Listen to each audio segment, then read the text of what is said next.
Un pervers, c'est quelqu'un qui est porteur d'une pathologie de la personnalité. On le définit par une alliance de troubles, qui sont d'abord le trouble du narcissisme, c'est-à-dire le surinvestissement dans l'image de soi, derrière laquelle il n'y a qu'un grand vide. Des conduites psychopathiques caractérisées par la froideur émotionnelle, l'empathie cognitive mais pas affective.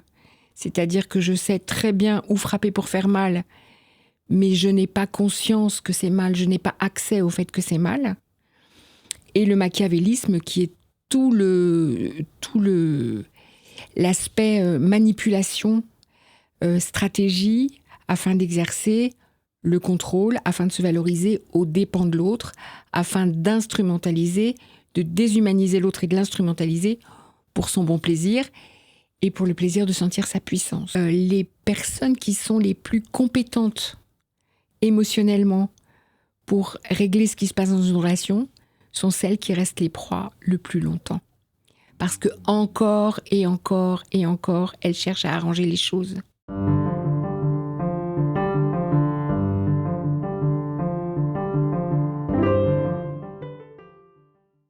Bonjour Anne-Clotilde. Bonjour Fabrice. Alors c'est formidable de vous recevoir parce que vos livres sont nécessaires, parce que c'est important de comprendre et ça fait un bien fou de réussir à comprendre ce qui se passe dans la relation avec un pervers, parce qu'il y a beaucoup, quand on est simpliste, ça empêche la compréhension et la guérison et le changement. Est-ce que ça peut être une des choses qui vraiment me touche dans votre travail, c'est ce souci de vraiment donner tous les outils aux gens pour se comprendre et s'en sortir. Oui.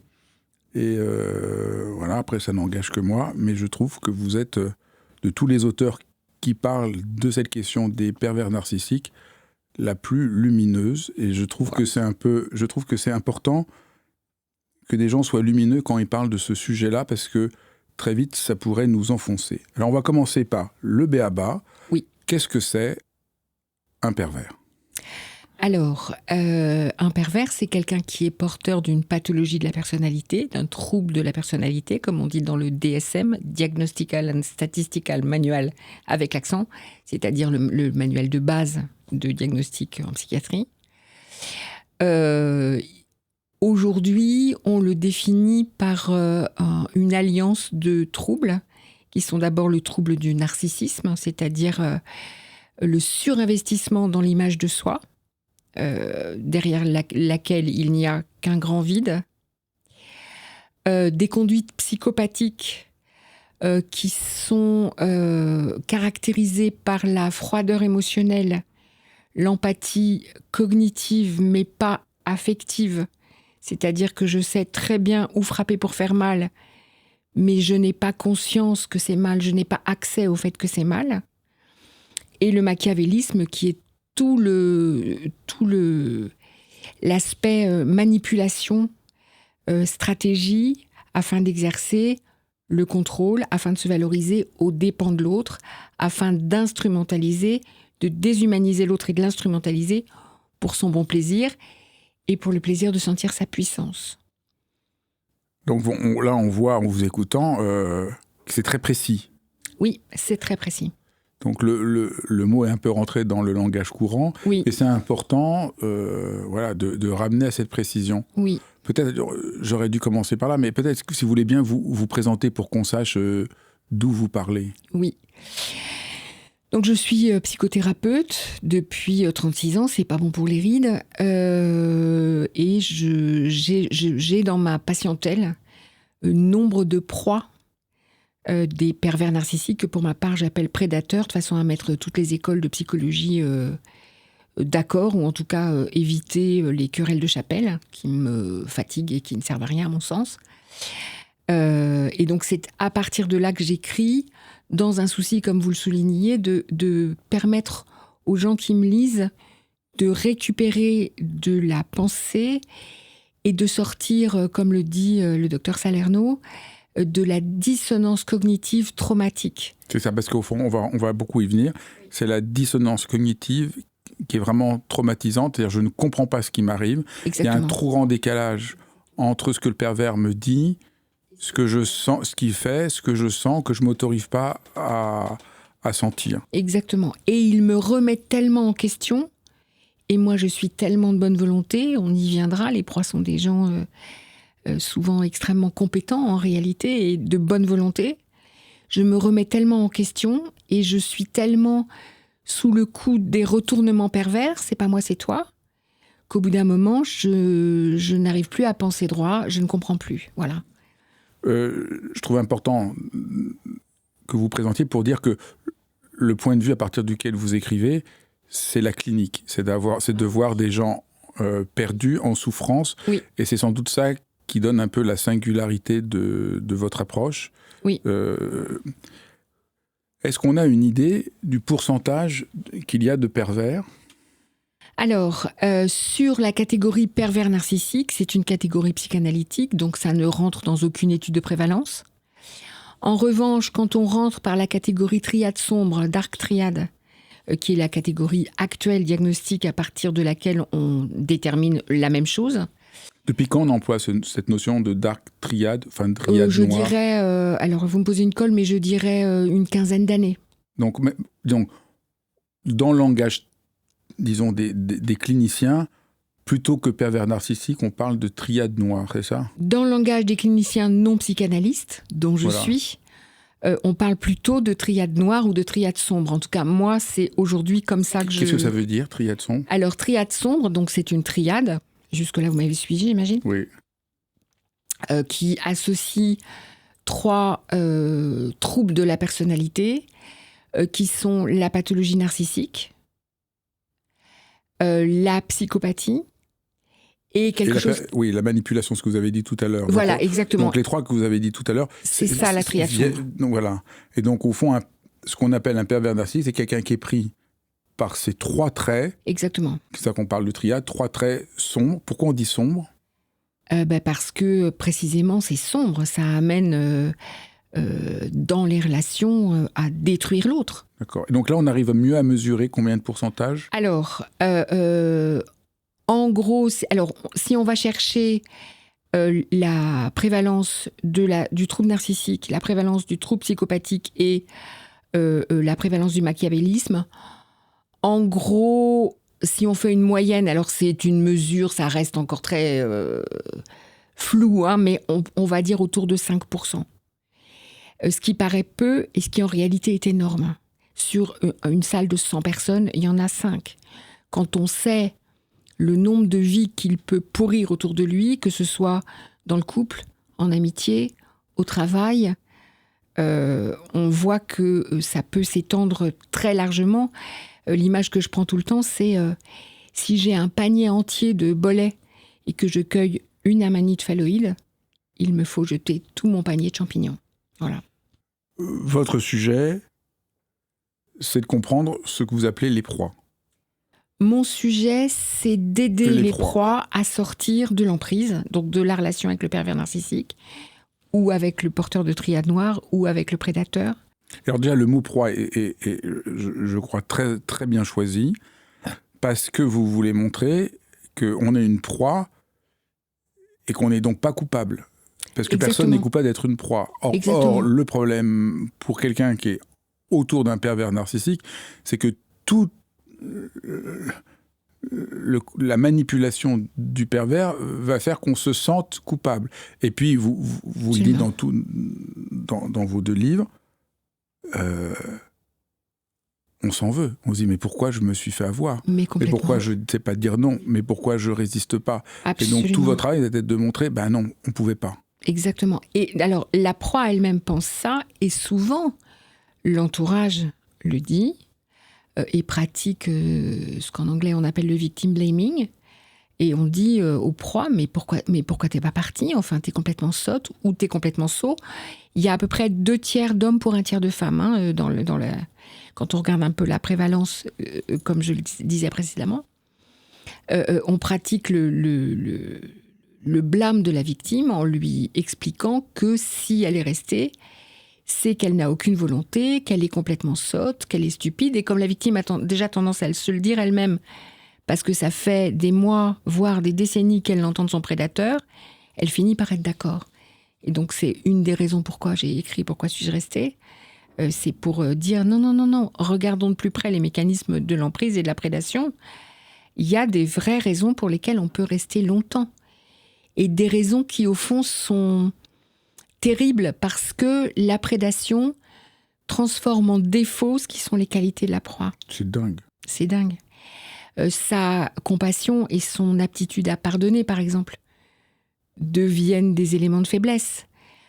Sa capacité à se remettre en question, qui est extraordinaire, sa bonne volonté, fait d'elle quelqu'un qui est très fragile à la manipulation.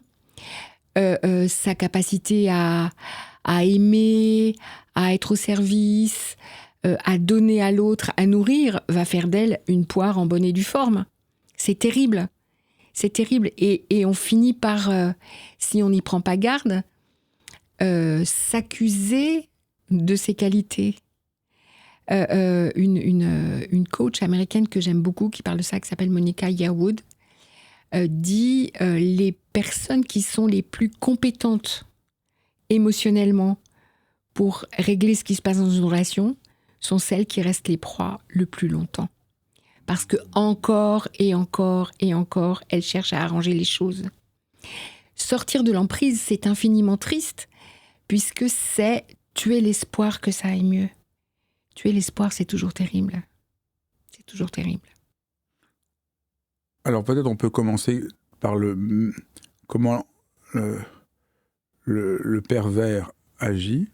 Oui. D'abord, comment il instaure la relation. En quoi la relation qu'il instaure devient une relation d'emprise. Oui, alors ça se fait progressivement, bien que dans certaines emprises flash, il y a des affaires de viol qui ont défrayé la chronique ces dernières années et où tout est allé très vite, mais pourtant on décèle bien que c'est une dynamique d'emprise. Mais on va dire dans l'emprise plus habituelle, il procède en 3 temps relativement simples. Dans le premier temps, il charme. Et le narcisse, les personnalités narcissiques, comme les personnalités psychopathiques, sont capables de faire un charme extraordinaire. Souvent, je pense au serpent K, dans le livre de la jungle, fais un somme, fais confiance. Donc, il charme en se montrant exactement comme la proie aimerait qu'il soit. J'appelle ça l'effet caméléon. Donc, il va devenir un intellectuel avec une intellectuelle. Il va devenir un merveilleux beau-père avec une femme qui a des enfants. Il va devenir... il va adorer le cinéma hongrois du début XXe siècle, si c'est votre passion, etc. Il va se montrer... c'est dingue. Oui. Il va vous bombarder d'amour et vous expliquer à quel point vous êtes une personne extraordinaire. Alors en plus, c'est fait avec finesse. Et donc, qui n'aime pas ça ? Enfin, je veux dire, quand vous me faites des compliments, j'adore ça. Enfin, je veux dire, c'est très agréable à recevoir. Donc voilà, il vous bombarde d'amour. Et puis, il use de ce que j'appelle l'effet « moi aussi ». C'est tu aimes le chocolat, moi aussi. Tu aimes être heureux, moi aussi. Voilà. Et donc, au bout d'un moment, la proie a l'impression d'avoir rencontré... Quelqu'un qui la comprend. Quelqu'un qui la comprend, quelqu'un qui l'aime. Donc, le prince charmant...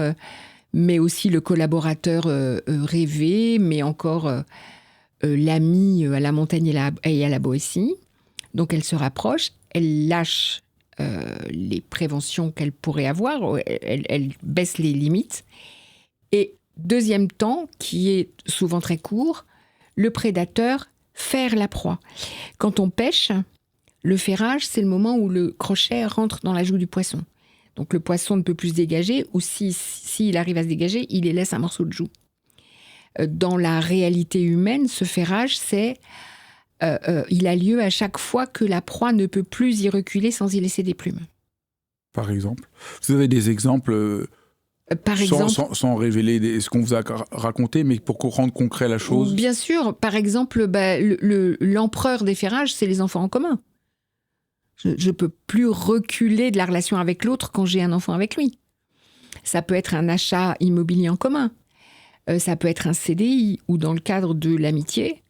Ça peut être des confidences que je n'ai pas tellement envie de voir apparaître sur l'agora publique. Donc tout ça fait que je suis un peu pieds et poings liés avec l'autre, que je peux me dégager, mais à quel prix ? Ce que vous dites aussi qui est frappant, c'est qu'on ne voit pas au début le problème parce que ça a l'air normal. Hein. Vous dites il y a une normalité apparente qui rend le piège très efficace. Absolument. Et alors cette normalité apparente, elle est apparente pour la proie et pour tout l'entourage de la proie. Ensuite, elle va devenir... Donc c'est vrai que la proie est innocente, enfin, elle ne peut pas deviner, parce qu'au début, ça a l'air tout à fait normal. C'est ça, elle ne peut pas deviner. Même moi, non pas que je sois particulièrement intelligente, mais il se trouve que j'étudie beaucoup le sujet, même moi, je dois développer une vigilance extrêmement forte pour détecter quelque chose de ce genre-là quand quelqu'un vient me voir en thérapie, par exemple. Ça arrive, hein, j'ai quelquefois des prédateurs qui viennent souvent pour se faire innocenter ou pour chercher à me manipuler de façon à ce que j'accuse leur proie de perversion narcissique. Ça, c'est arrivé plusieurs fois.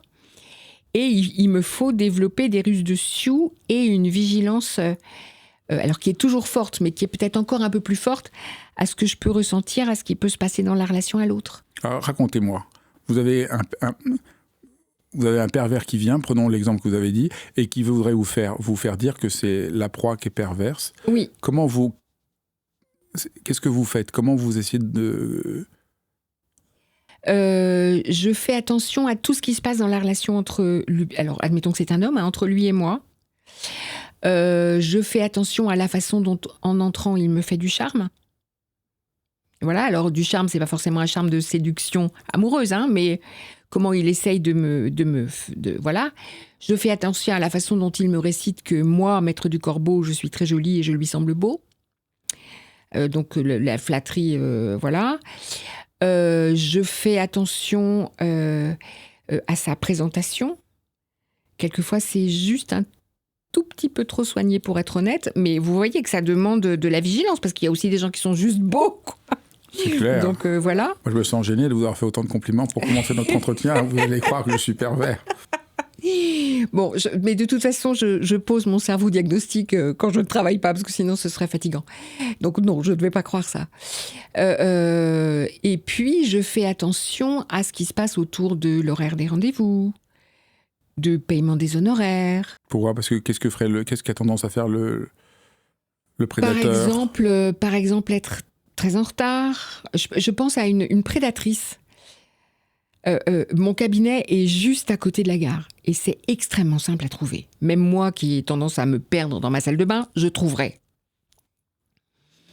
Elle est arrivée avec un bon quart d'heure de retard sur une séance de 45 minutes, un quart d'heure, c'est important. Et elle m'a appelée de la gare entre la panique et le reproche en me disant « mais je ne trouve pas ». Et elle a fait en sorte... Que vous sentiez mal. Je suis sortie du cabinet, je suis allée la chercher.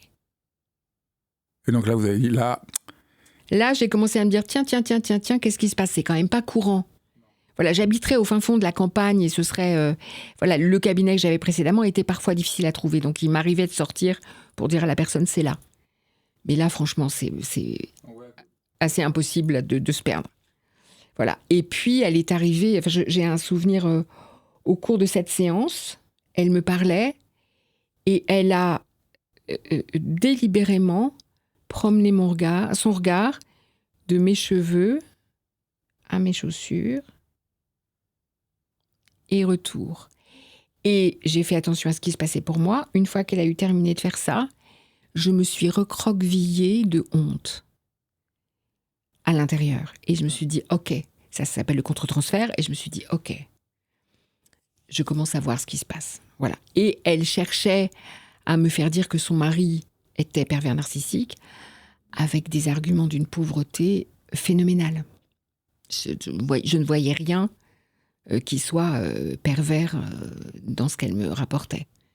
Et puis, elle n'était, elle, pas du tout dans l'état de confusion paniquée post-traumatique dans lequel sont les proies la plupart du temps. Oui. Elle était très calme, très cohérente, très méprisante. Voilà. Et j'ai eu toutes les peines du monde à récupérer mes honoraires après cette séance. Donc, tout ça pour dire que même vous, oui. la puissance de cette perversion, c'est fou que la perversion donne des armes aussi puissantes. C'est la manipulation. Un psy, mais comme n'importe qui, n'a pour se déterminer à peu près que ce qu'on lui dit. Et puis, il faut faire attention aux petits détails. Maintenant, le problème, c'est que c'est pas le seul trouble de la personnalité et qu'il peut aussi y avoir des gens qui sont qui montrent des choses dans la relation et qui sont pas de l'ordre de la perversion. Donc ça demande beaucoup de vigilance, beaucoup d'acuité. Oui, il peut y avoir des gens qui sont égoïstes sans être forcément pervers. Voilà, c'est ça. Oui, c'est ça. Il y a des gens qui peuvent être froids sans être forcément pervers. Exactement. Les personnes alexithymiques, par exemple, ou les attachés évitants, sont des gens qui sont très en recul, très froids, pas très émotionnels. D'une manière générale, la socialisation masculine, quand mes patients hommes pleurent, parfois je m'en rends compte juste parce qu'ils prennent un mouchoir. Voilà, alors qu'eux, ils ont l'impression de pleurer à chaudes larmes, et moi, j'ai beau regarder et avoir l'habitude de regarder les visages humains, j'ai rien vu, sauf qu'à un moment donné, il prend un mouchoir. Je me dis, ça pleure dedans, j'ai pas vu, c'est pas sorti. Voilà, de temps en temps, il y a un menton qui tremble, un truc, puis de temps en temps, il se passe rien. Donc, entre ça et la manipulation, justement, ça demande de développer une vigilance extrême qu'on ne développe pas quand on rencontre quelqu'un dans la vraie vie. C'est ce que je vous disais tout à l'heure. Dans la vraie vie, je débranche mon diagnostic. C'est l'enfer. Et donc, je crois qu'à peu près n'importe qui peut, à un moment donné, se retrouver happé dans de la prédation. Donc, on a vu que la première étape, oui. Il a l'air charmant. Oui. Au fond, la prédation, c'est quand le prince charmant n'apparaît pas aussi charmant qu'il ne semblait au début. C'est ça. Donc, il apparaît charmant, il ferre, et après le ferrage, commence le cycle de la violence, c'est-à-dire destruction. On va y venir, mais avant le cycle de la violence, ce que je trouvais important que vous souligniez, c'est que cette phase initiale, non seulement nous a rendus aveugles, mais du coup va nous empoisonner pour le reste de la relation, parce qu'on se dit « Ah, mais quand même, là, ça se passe pas bien, mais on a vécu des moments tellement beaux. Mais on allait voir les films hongrois ensemble, c'était tellement bien. C'était tellement merveilleux. » Et donc, ça devient un point d'ancrage, et c'est pour ça que ça va devenir encore plus difficile. Et donc, on va interpréter la violence ultérieure comme peut-être une anomalie temporaire. Et on va avoir l'espoir qu'on va retrouver le lien. Et si on a malheureusement eu un problème d'attachement... ça amplifie le truc. Et puis, dans le cycle de la violence, donc, en effet, ces souvenirs de départ existent de toute façon dans tous les couples. Hein. Ce sont les instants sacrés dont parle merveilleusement Francesco Alberoni dans Le Choc amoureux. Enfin, je veux dire, voilà. Et le pire, c'est que dans les cycles destruction-séduction, de temps en temps, la proie retrouve ces moments de départ. Et donc, elle se dit, c'est possible. C'est horrible. C'est terrible. C'est piégeant. Ça peut être piégeant pour des décennies. La doyenne de mes patientes, quand elle est arrivée, avait 74 ans. Ça faisait un peu moins de 50 ans qu'elle était aux prises avec un prédateur certifié. Donc là, on va continuer. Donc quand la proie est engagée dans la relation, le prédateur commence à baisser le masque. Le masque, oui. Et il se déchaîne. Comment il fait ? Et pourquoi ? D'abord, pourquoi il se déchaîne ? Alors, il se déchaîne parce que c'est dans sa nature, comme c'est dans la nature du scorpion de Piquet. Voilà, c'est comme ça. Il se déchaîne parce que il est porteur de troubles neurologiques. Et je pense que même Albert Moukébert ne me dirait pas le contraire. Enfin, je ne les ai pas là, mais il y a des études que j'ai étudiées à la loupe pour ne pas dire de bêtises. Il a des dysfonctionnements neurologiques dans les voies nerveuses, dans les neurotransmetteurs et dans les hormones. Hein. Il a des troubles de l'ocytocine, de la dopamine, de machin, enfin bref, voilà.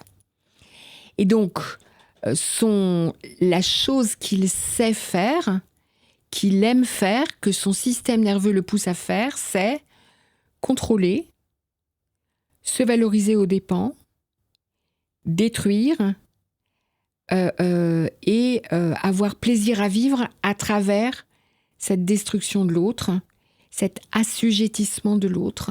Est-ce que quand il est dans la phase charmante, il est conscient que c'est déjà que c'est juste pour ferrer? Oui.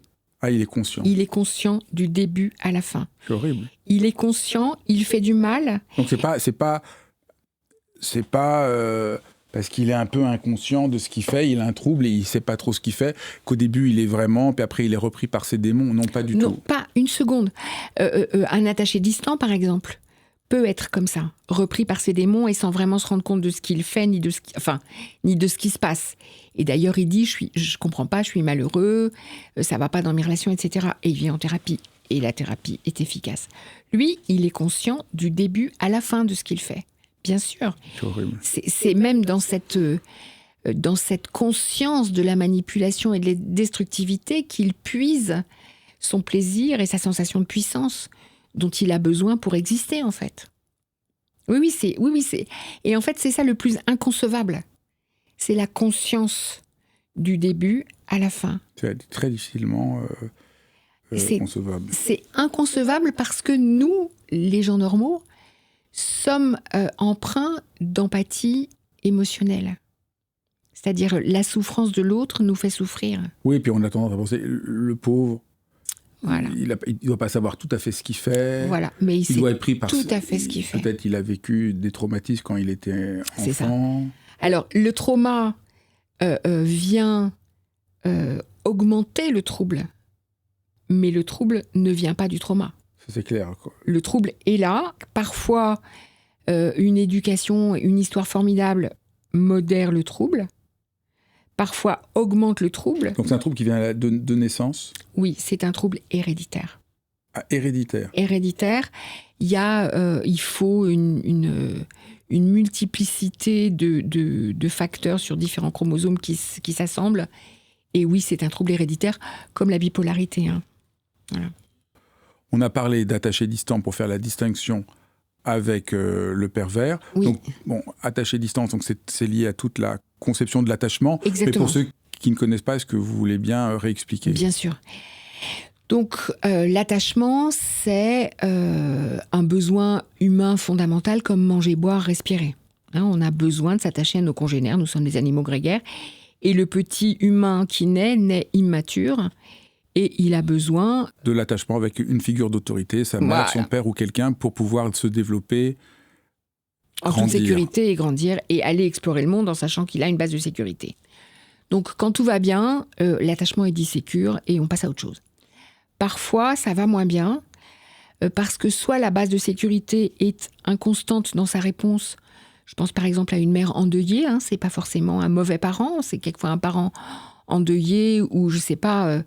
Je pense à une maman ukrainienne qui aurait accouché peu après le début de la guerre et qui aurait eu besoin de partir d'Ukraine. Elle aurait forcément été préoccupée par ce qui se passe et donc moins présente pour son bébé. Donc son bébé ne sent pas l'attachement de manière sécure. Donc son bébé n'est pas sécurisé. Donc il va être dans une insécurité. Et voilà. Et donc, soit il est dans une insécurité anxieuse et il reste collé à sa figure d'attachement, soit il est dans une insécurité où il sent que ses demandes de sécurité incommode la figure d'attachement. Du coup, il va baisser le feu, il va réduire ses demandes et devenir distant de façon à avoir quand même le minimum vital de protection. Et là, ça se passe plus quand le parent est incommodé par les demandes de l'enfant pour une raison ou pour une autre. Et puis souvent parce qu'il est plus... il est changeant. Quand il est changeant, il détermine plutôt un attachement anxieux. D'accord. Quand il est incommodé, évidemment, ce sont des caricatures, hein, mais c'est vraiment brossé à gros traits. Quand il est incommodé, l'enfant apprend à réduire ses demandes et devient un attaché distant. Donc c'est ça qu'on pourrait confondre avec le pervers. C'est pas la même chose. Oui. Parce qu'il est un peu froid, parce qu'il a du mal à rentrer dans une relation. Exactement. Parce que ça va lui faire revivre ce qu'il a vécu. Ça l'angoisse, que l'attachement qui, pour beaucoup de gens, est sécurisant, merveilleux, pour lui, c'est dangereux. Exactement. Donc, on pourrait presque le confondre avec l'affreux dont on parle aujourd'hui, avec le pervers narcissique ou le porteur de triade noire ou le prédateur ou le manipulateur, bref, chaque école de psychologie a sa façon de nommer ce phénomène. On pourrait le confondre, sauf que le prédateur est conscient du début à la fin et il fait ça par sadisme et donc par jouissance du tort causé à autrui. L'attaché distant, il fait ça parce qu'il n'arrive pas à faire autrement. Dès qu'il s'approche émotionnellement de quelqu'un, il prend peur et il se recule. Et donc évidemment, la personne en face, la partenaire ou le partenaire de l'attaché distant, souffre aussi. Mais autant avec l'attachement distant, on peut faire de la thérapie de couple, on peut faire de la thérapie individuelle, etc. On peut améliorer les choses, voire les guérir. Autant avec la triade noire, le prédateur, on ne peut rien améliorer du tout. J'ai tendance à dire de façon provocatrice, la psychothérapie ne peut pas faire grand-chose sur la tumeur au cerveau. Ce qui, évidemment, ce n'est pas une tumeur, mais je veux dire... Une tumeur à l'âme. Une tumeur à l'âme, voilà. Si c'est dans la structure neurologique, à l'extrême limite, on peut faire une forme de thérapie qui pourrait s'apparenter à de la rééducation. T'arrêtes de faire ça. Et amoindrir les troubles, mais les guérir, non. On parlera à la fin de pour ceux qui sont pervers et qui nous écouteraient, qu'est-ce qu'ils peuvent faire. Mais pour l'instant, on va finir pour la proie. Donc, le prédateur devient critique, devient dévalorisant, devient exigeant.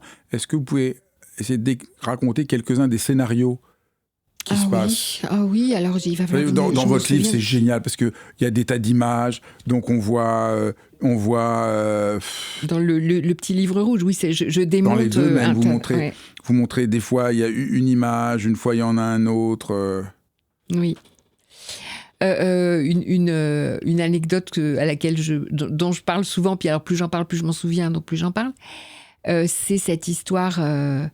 J'aime bien cette histoire parce que ça montre la subtilité du truc. On va dire elle et lui. Elle rentre du travail, elle est cadre, elle a eu une journée harassante et elle décide de commencer par prendre un bain pour se délasser, pour essayer de parvenir un peu au bout de sa fatigue, de sa lassitude. Il rentre peu après elle, il l'appelle, elle dit « Je suis dans la salle de bain, je suis dans le bain ». Il monte la voir. Il s'assoit au bord de la baignoire et donc elle se dit « Bon, soit on va parler, soit on va s'acheminer vers un dialogue plus érotique. » Mais voilà, visiblement, il a l'intention de passer un moment avec moi.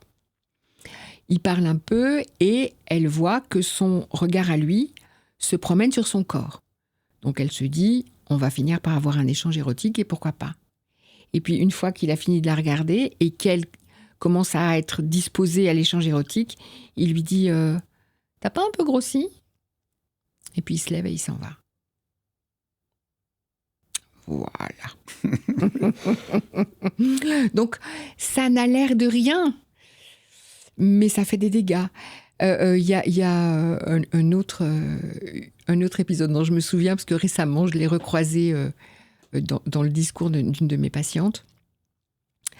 Ils sont à table, ils reçoivent chez eux, et elle lui a offert à lui une machine à faire du café expresso. Et il est jaloux de la possession de cette machine, il n'y a que lui qui a le droit de s'en servir. Très bien. Après le repas, il propose à tous les convives un café. Et donc, il va faire les cafés pour tout le monde. Et puis, il ne lui propose pas à elle. Et puis, il va se rasseoir. Et elle n'est pas supposée, parce que c'est interdit, c'est sa machine, se lever pour se faire un café. Et donc, si elle dit « Et moi, tu m'as oublié », elle va prendre un scud rigolard et va passer pour une emmerdeuse devant la tablée. Parce qu'elle va forcément réagir au scud. Ensuite, il va lui dire qu'elle manque d'humour. Ou alors, elle dit rien et elle s'enfonce dans cette impression d'humiliation. Tout le monde a un café et elle pas. Donc, c'est ce que vous décrivez qui est très important et qui fait que c'est tellement difficile, c'est que ça a l'air de rien. Exactement. Et on peut avoir... Bon, il a juste oublié. Bon, il a juste fait cette remarque sur mon poids. Et donc, je souffre, je me sens mal, Mais je c'est pas m'en veux, grand-chose, au et fond. du coup, je m'en veux encore plus de me sentir mal. Exactement. Parce que C'est tellement petit. c'est pas comme s'il m'avait frappé. Exactement. Alors, en plus, de facto, c'est vrai que c'est petit et que si c'est une fois le coup de ta grossie, si c'est une fois, qu'ensuite elle peut revenir vers lui en lui disant, tu sais, ça m'a fait de la peine et puis il se trouve que je suis en pleine ménopause et que je suis plus très à l'aise avec mon corps. Est-ce que tu peux me dire que tu m'aimes et que tu me désires encore ? Et s'il lui dit, je suis désolée, j'ai pas fait gaffe, bien sûr, t'es magnifique et de toute façon t'es celle que j'aime, donc tu pourrais prendre 100 kilos, que tu serais quand même celle que j'aime. Tout va bien, c'est une clair. maladresse. Qui peut arriver à tout le monde. Faut Qui pas peut confondre arriver à tout le maladresse. Voilà. monde. Bah oui, bien sûr. En revanche, là, si elle revient vers lui, il va jouir de sa déconvenue et enfoncer le clou. Quelque chose qu'on pourrait imaginer comme... enfin, je ne fais que dire la réalité. Enfin, je veux dire, si tu as du mal avec la réalité, il faut aller voir un psy. Hein. Ça pourrait être tout à fait... Voilà. Voilà, il va enfoncer le clou. Ah oui, c'est d'une violence rare. Hein. Et ce qui fait la persécution, c'est l'accumulation de ces petites attaques. C'est ça, le harcèlement. Et c'est ça qui morcelle la personne, la proie. Morcelé. Voilà, ça tombe comme une goutte sur une roche. C'est rien, une goutte sur une roche. Mais on a tous vu des grottes où on a des stalactites et puis en face, on a une roche percée par une pauvre goutte qui tombe toutes les minutes, mais qui a fini par percer le granit. Et le prédateur va jouer entre des phases de maltraitante et des phases de réinvestissement affectif, qui rend fou. Parce qu'il redevient attentionné, et puis donc il y a une instabilité qui rend la proie beaucoup plus fragile, puisqu'elle ne sait jamais à quelle sauce elle va être mangée. Exactement. Et puis, donc, ça la rend plus fragile d'abord parce qu'elle se dit « Ah, j'ai fait des efforts et ça marche, donc il y a de l'espoir. » Et hop, on remet 5 € dans l'espoir. Elle est soulagée que ça s'arrête enfin, et donc c'est pas le moment où elle va bouger, elle est juste soulagée. Elle se dit que finalement, elle s'est trompée. C'est très, très inconfortable de voir ce qui se passe, hein. Donc, elle ne veut pas voir. Et puis, cette alliance, cette instabilité, ça génère ce qui s'appelle le renforcement intermittent. Le renforcement intermittent. Dont on sait depuis Skinner qu'il rend accro, même les souris et les pigeons. C'est quoi qui est Skinner? Oui. B.F. Skinner, ne me demandez pas ce que veulent dire B.E.F., c'est son prénom, qui est un grand psychologue américain. Qui a beaucoup travaillé sur l'amour de soi. Qui a beaucoup travaillé sur l'amour de soi et qui a travaillé sur l'apprentissage et le conditionnement. Voilà, c'est un psychologue immense en psychologie. Il a fait l'expérience suivante. Alors, il l'a fait avec des pigeons, il l'a fait avec des rats, et puis ça a été reproduit. Voilà, c'est une expérience dont on sait que c'est vrai parce que ça a été reproduit dans moult laboratoires de recherche de psychologie. Donc, on va prendre une souris, c'est mignon une souris. Donc, on met une souris dans une cage avec une pédale qui distribue des graines de souris, comme elle aime. On met la souris dans la cage, on ne lui donne pas le mode d'emploi, on ne lui explique rien et on la laisse vivre. Donc la souris explore, ce qui est normal, et puis au bout d'un moment, elle tombe sur la pédale, elle appuie dessus, elle obtient une graine, ça lui plaît, elle la mange, elle continue à explorer, puis à chaque fois qu'elle a faim, pouf, elle va chercher une graine. Mais entre deux moments où elle mange, elle vit sa vie de souris dans la cage, tout va bien. On raffine le truc, on prend une autre souris, ou la même d'ailleurs, et cette fois, la pédale distribue la graine de façon aléatoire.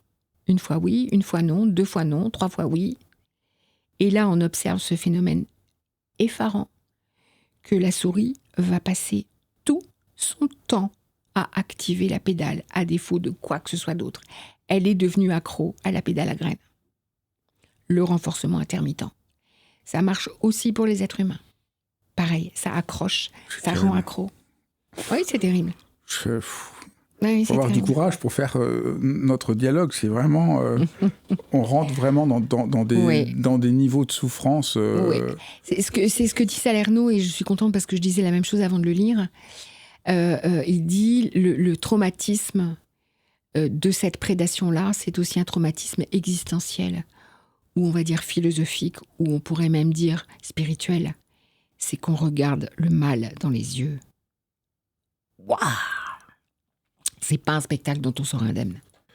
Et ce qu'on voit, parce que j'en ai beaucoup parlé sur ma chaîne, c'est que le mal vient d'un vide, d'humanité. Parce que, voilà, j'en ai beaucoup parlé, j'ai fait un entretien avec Michel Terechensko et avec aussi Boris Cyrulnik où on a parlé de cela, et c'est intéressant que par un autre regard avec vous, on voit la même chose. Il y a dans le mal, c'est abyssal, un manque d'être. Exactement. Oui, c'est exactement ça. Un manque d'être, je le dirais pas autrement. Oui, c'est exactement donc, ça.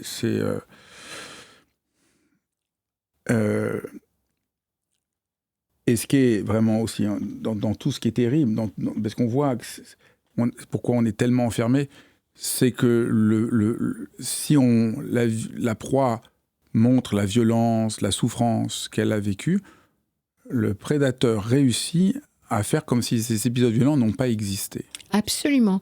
Il y a une... Alors, merci de me donner l'occasion de le dire, parce qu'il y a une manipulation que j'ai pas citée dans mon bouquin « Pervers narcissique 50 scènes », parce qu'en fait, je l'avais tellement sous le nez que je ne l'ai pas vue, c'est revenir comme si de rien n'était. Il y a une scène homérique, il y a des cris, il y a des larmes, il y a des insultes, il y a des dénigrements, il y a des choses extrêmement violentes qui se passent. Et puis, il part faire un tour, se faire un café à la cuisine, faire pipi, ce que vous voulez. Il part et il revient en disant « Veux-tu un café, chérie ?»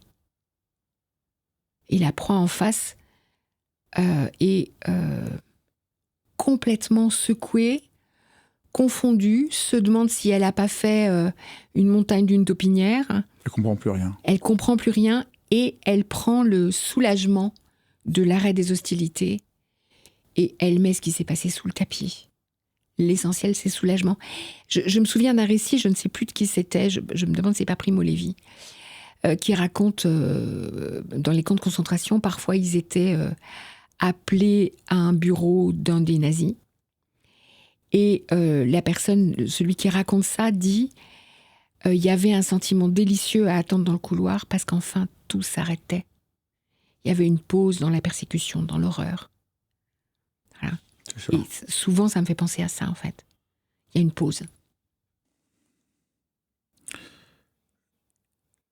Et ce renversement, ça va jusqu'au renversement où le prédateur accuse la proie d'être coupable. Donc un peu, absolument. C'est ça que, là, on commence à comprendre pourquoi vous aviez cette femme qui était venue vous voir pour accuser son mari, alors que au début, à vous écouter, non mais là vous exagérez. Mais en fait, ça fait partie du mécanisme. Le prédateur est tellement manipulateur qu'il va... démontre que c'est la faute de la proie. À la proie et aux gens autour d'elle. Absolument. Ce qui fait que beaucoup de gens autour finissent par croire que le problème, c'est la proie et pas Bien sûr. Géraldine, ton mari est tellement charmant. Franchement, tu es compliquée, ma chérie. Oui, il est un peu maladroit de temps en temps, mais enfin, regarde, il est venu me bêcher le jardin, il est venu aider ton père quand il fallait déménager le garage, quand il arrive le dimanche matin, il apporte les croissants. T'as un mari absolument délicieux, un père formidable. Franchement, Géraldine, je te trouve un peu exigeante. Ouais. Et comment il fait pour faire que la proie finisse par accepter les accusations? Il la déstabilise émotionnellement, en soufflant le chaud et le froid. Et c'est le roi du raisonnement fallacieux, du syllogisme, de la remise en question et de la psychologie de comptoir instrumentalisée à des fins manipulatoires. Autre mécanisme, la culpabilité. C'est-à-dire, dans l'emprise, il y a le fait de faire que l'autre se sente coupable. Absolument, absolument. Mais ça, c'est aussi complètement dingue. Ça marche bien. D'abord, la culpabilité, on y va tous comme un seul homme. La culpabilité, c'est la fille de l'empathie. Je me sens coupable parce que j'ai conscience que j'ai créé du mal à l'autre. Voilà. Donc, quand tout va bien, je me sens coupable, je me rends compte que j'ai fait du mal à l'autre.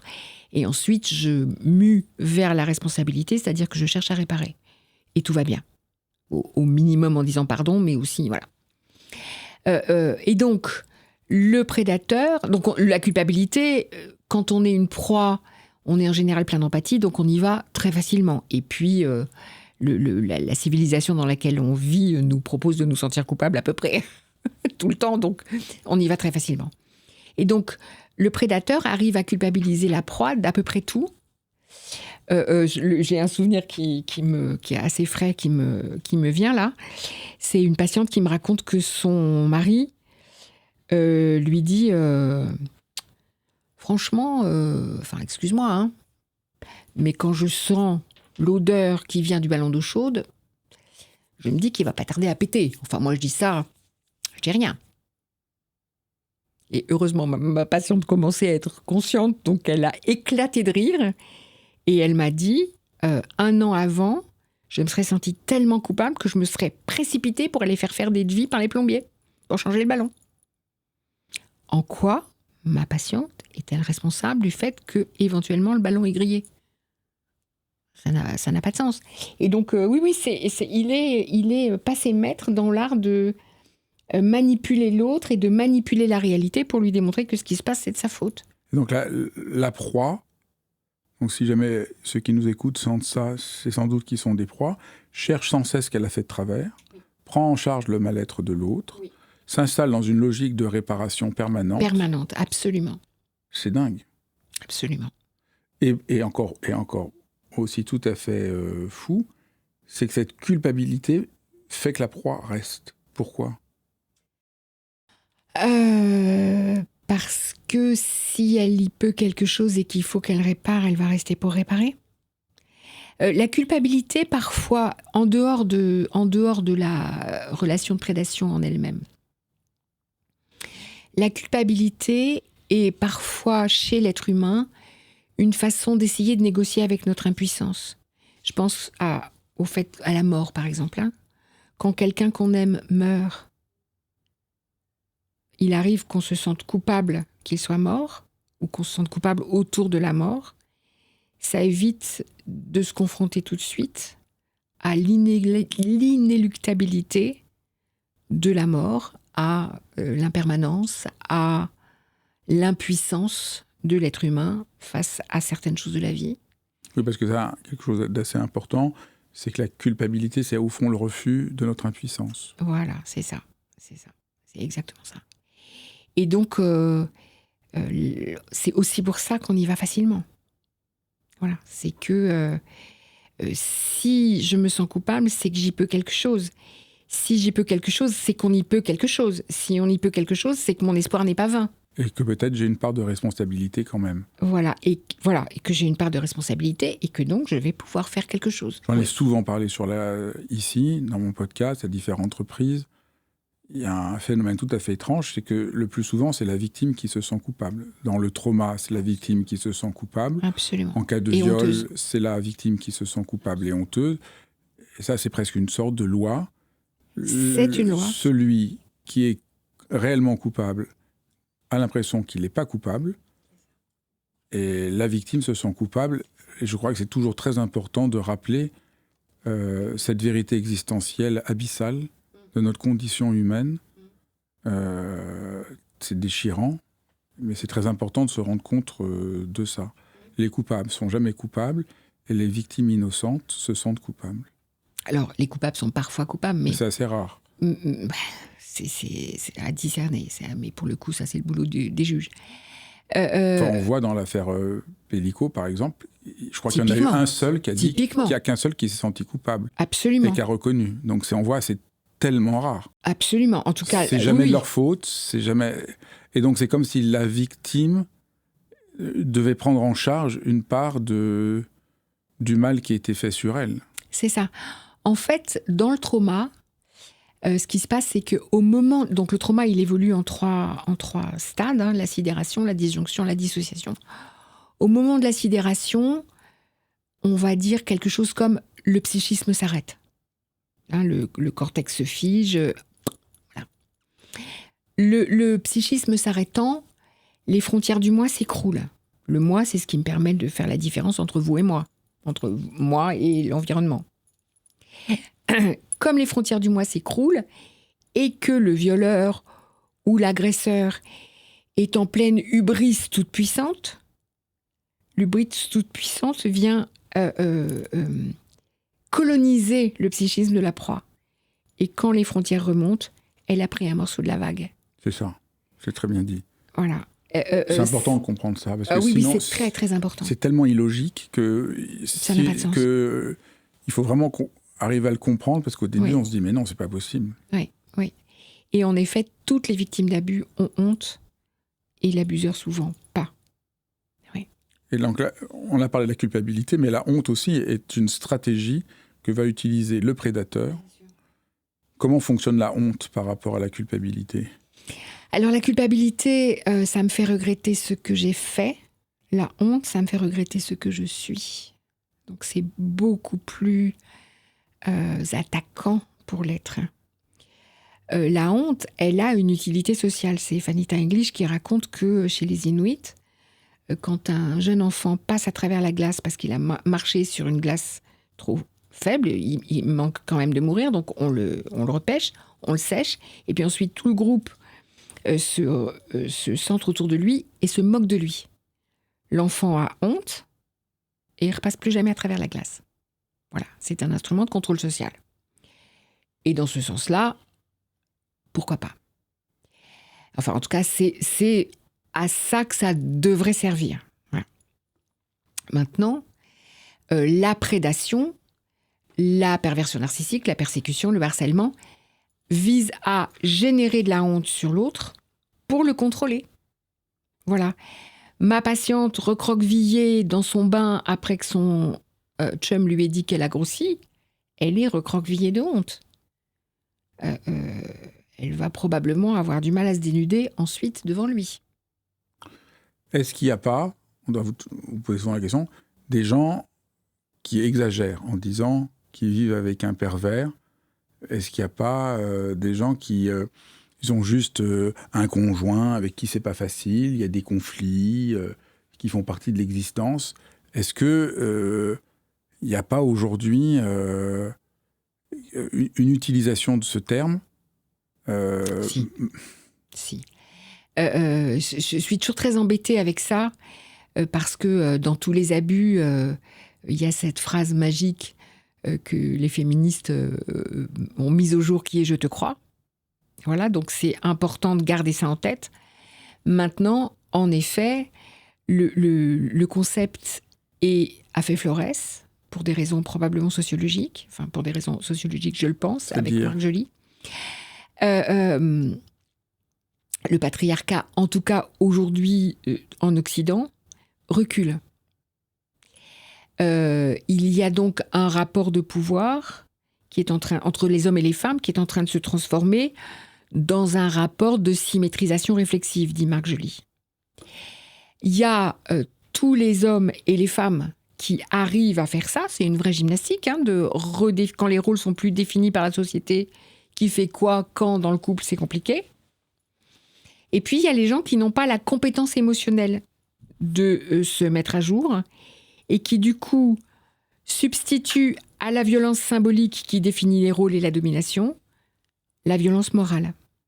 Tu veux plus être l'éternel mineur du Code Napoléon, je te ferai la redevenir par la force. Voilà. Donc, l'hypothèse de Marc Joly, et j'ai tendance à être d'accord avec lui, c'est que ce concept fait florès parce que ça désigne les hommes et surtout les femmes qui lisent ça, sentent que ça désigne un phénomène qu'elles approchent même quand l'autre n'est pas forcément un vrai prédateur dans le bon sens du terme. Maintenant, là où ça devient extrêmement préoccupant, c'est quand ce concept sert à tort à se dédouaner de ses responsabilités dans la relation. Voilà. J'ai reçu un certain nombre de personnes, par exemple, authentiquement paranoïaques, délirantes, délirantes, me racontant que le persécuteur qu'elles conçoivent dans leur délire est pervers narcissique. Et que d'ailleurs, il pratique du harcèlement en lui envoyant des ondes dans sa tête de lit la nuit. Là, on se dit... Voilà, donc c'est important d'être précis, c'est la précision qui permet de repérer le pervers et de s'en prémunir. Oui, d'autant qu'il y a d'autres pathologies psychiques qui conduisent à l'emprise, notamment la personnalité paranoïaque et la personnalité obsessionnelle. Voilà. Si on définit l'emprise comme le fait d'être exproprié de soi-même dans la relation à l'autre pour réussir à survivre dans la relation, le paranoïaque, méfiance, orgueil, fausseté du jugement, il m'en manque toujours un. C'est déjà pas mal. Non, mais c'est méfiance, orgueil, fausseté du jugement, psychorigidité, voilà. Le paranoïaque, il met sous emprise l'autre, parce que le paranoïaque, il dit « si t'es pas avec moi, t'es contre moi, et si t'es contre moi, je vais te détruire ». Et l'obsessionnel met sous emprise parce qu'il faut que les choses soient comme ça et pas autrement. Sinon, si le verre n'est pas posé exactement à l'endroit où il peut être, ça va générer des cacas nerveux à n'en plus finir. Et donc la proie finit par, pour avoir la paix, se contourner, se conformer, se plier en origami pour correspondre aux nécessités obsessionnelles du prédateur. Qu'est-ce qui est le plus douloureux, vivre avec un obsessionnel, un paranoïaque ou un pervers? Avec un pervers. Le pervers, il détruit pour détruire. Tandis que le paranoïaque, non. Le paranoïaque, il est fou comme un lapin, mais il est délirant. Enfin, il est délirant ou il est trop rigide, mais il n'a pas l'intention de nuire. C'est important de faire cette distinction. Vraiment, et l'obsessionnel non plus. Le paranoïaque comme l'obsessionnel essayent de vivre avec leur structure psychique qui fait de leur vie un enfer, et donc ça diffuse sur les autres. Le pervers narcissique, prédateur, porteur de triade noire, tout ce qu'on voudra, enfin lui là, le prédateur, il détruit pour détruire. Sa jouissance, c'est la destruction de la proie.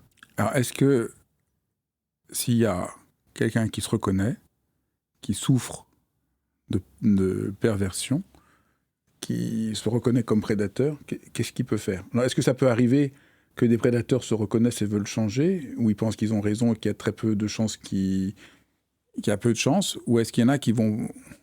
Ça, c'est la première question. Déjà, peut-être qu'ils n'en ont rien à faire de changer. Ils ont juste envie de trouver une autre proie. Et... Voilà. Alors, oui, ils se reconnaissent. J'ai reçu des courriers de gens qui m'écrivent qu'ils se reconnaissent dans mes travaux. Absolument. Bravo, j'ai compris. Oui. Voilà. Et ils en sont très contents. Je vous remercie. Pas de problème. Donc, il y a peu de chances qu'ils aient envie de changer. Il y a peu de chances qu'ils aient envie de changer. Si, toutefois, ça arrive... et ça peut arriver quand ils se dépriment, ça c'est comme les paranoïaques qui viennent en thérapie quand ils se dépriment, alors il va falloir qu'ils trouvent un ou une thérapeute qui soit comportementaliste et leur explique comment avoir une image d'eux-mêmes meilleure en étant plus gentil, facticement. C'est-à-dire qu'on ne peut passer que par l'intérieur du système. Voilà. Et voilà, ça demande de résister pour le thérapeute à un certain nombre de manœuvres pour des avantages, pour des progrès minimes, mais pourquoi pas? Puisque donc, les pervers, c'est un peu génétique, ils n'y peuvent rien. Ils n'ont pas trop envie de changer. Qu'est-ce que socialement on fait? Parce que bien sûr, vous pouvez aider les proies, mais socialement, qu'est-ce qu'on fait? Alors, d'abord, on fait ce qu'on fait en ce moment, c'est-à-dire qu'on en parle, on fait progresser la conscience. Ensuite, je n'ai pas j'en sais rien, je ne sais pas. Ce que moi j'en fais dans ma cuisine interne, c'est de me dire... c'est ma conviction dans l'écologie. Ça sert forcément à quelque chose. Ce que je sais, c'est que les proies qui s'en sortent, en général après, elles ont une deuxième floraison, on va dire comme les rosiers, qui est souvent luxuriante.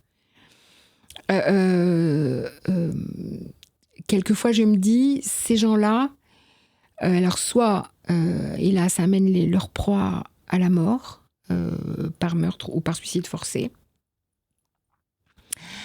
soit génèrent des élans de vie, de conscience, ensuite chez les proies, voire des élans spirituels, qui sont le fruit de la prédation. Parce que parfois, quand on est dans la prédation, on est comme dans la seringue, on peut ni avancer ni reculer. La seule façon dont on peut en sortir, c'est par le haut. Et donc, on se met à la méditation. C'est pas à vous que je vais raconter que c'est utile. On se met à la prière, on se met à ce qu'on veut, au soufisme, à la kabbale, que sais-je. Voilà. Et ça génère un élan qui ne serait peut-être pas venu si la prédation n'avait pas eu lieu. Donc, socialement, qu'est-ce qu'on fait ? Oui, ça serait bien que ça s'arrête, mais je ne sais pas comment faire. Il y a d'autres phénomènes qu'il serait bien d'arrêter, la guerre, par exemple. Je n'ai pas de solution non plus. Un autre point, peut-être aussi, donc, au fond, quand on comprend tout ce que vous avez dit, le message, c'est quand on est une proie, il faut partir. Le message, vous ne changerez pas le pervers, partez. Absolument. C'est ça qu'il faut absolument... Alors ça, c'est le message central. Je rajouterai un tout petit addendum écrit en tout petit en bas de la page, qui est « Partez quand vous le pouvez ». Et c'est pas chez moi que vous aurez du jugement, parce que vous mettez 15 ans à partir. On fait ce qu'on peut. Partez autant que c'est humainement possible. Partez dès que possible. Et dès que possible, ça peut être 15 ans après. Comment vous faites pour garder le sourire ? Vous faites un métier, c'est difficile de parler de ça, d'être confronté à ça. Je fais le plus beau métier du monde. Je fais le plus beau métier du monde. Ça fait 50 ans que j'en suis convaincue et je n'ai pas changé d'idée. Non, c'est pas difficile.